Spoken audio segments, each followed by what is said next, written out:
నమస్తే, welcome to YOYO TV. AP ఎన్నికల ఫలితాలకు పట్టుమని 10 రోజులు కూడా లేవు. గెలుపు పైన ప్రధాన పార్టీలు ధీమాగా ఉన్నాయి, కానీ లోలోపల మాత్రం టెన్షన్ పడుతూనే ఉన్నారు. ఈసారి ఎన్నికల్లో గెలుపు కోసం కూటమి నేతలు ప్రధానంగా గోదావరి జిల్లాలపైనే ఎక్కువగా ఆశలు పెట్టుకున్నారు.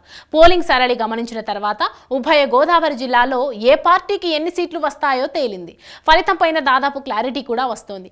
ఈ రాష్ట్రంలో ఎవరు అధికారంలోకి రావాలన్నా గోదావరిలో మెజారిటీ సీట్లు గెలవాల్సి ఉంటుంది. ఈసారి టీడీపీ, జనసేన, బీజేపీ కూటమి గోదావరిలో మెజారిటీ సీట్ల గెలుపు పైన భారీ అంచనాలు పెట్టుకుంది. చివరి నిమిషం వరకు అభ్యర్థుల్లో మార్పులు చేసింది. జగన్ గోదావరి జిల్లాలో ప్రధానంగా సామాజిక వర్గాలనే నమ్ముకొని సీట్లు ఎన్నికలు చేశారు. గోదావరి జిల్లాలో మొత్తం 34 అసెంబ్లీ, 5 ఎంపీ స్థానాలున్నాయి. ఇక్కడ ఈసారి పవన్ కళ్యాణ్ ప్రభావంతో మెజారిటీ సీట్లు సాధించాలని చంద్రబాబు భావించారు. వైసీపీకి ఇక్కడ ఒక్క సీటు రానియమని పవన్ శపథం చేశారు. కానీ పోలింగ్ ముగిసింది. పూర్తి స్థాయి కసరత్తు తర్వాత ఎవరు ఎన్ని సీట్లు గెలుస్తారనేది పార్టీ ముఖ్యులకు స్పష్టత వచ్చింది.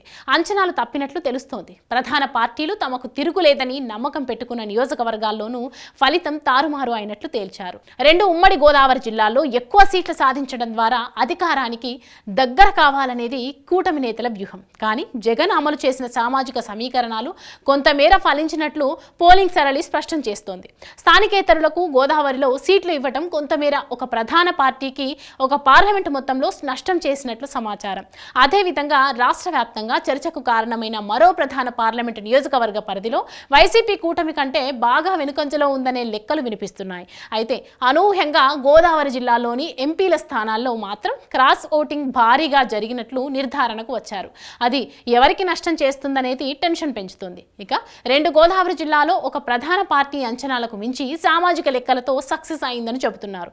మరో జిల్లాలో మాత్రం ఆ లెక్కలు సక్సెస్ కాలేదనే వాదన ఉంది. అయితే ఏకపక్షంగా గోదావరి జిల్లాలో ఫలితం మాత్రం ఉండటం లేదనేది స్పష్టంగా తెలుస్తోంది. దీంతో తుది ఫలితం పైన ఉత్కంఠ కొనసాగుతోంది.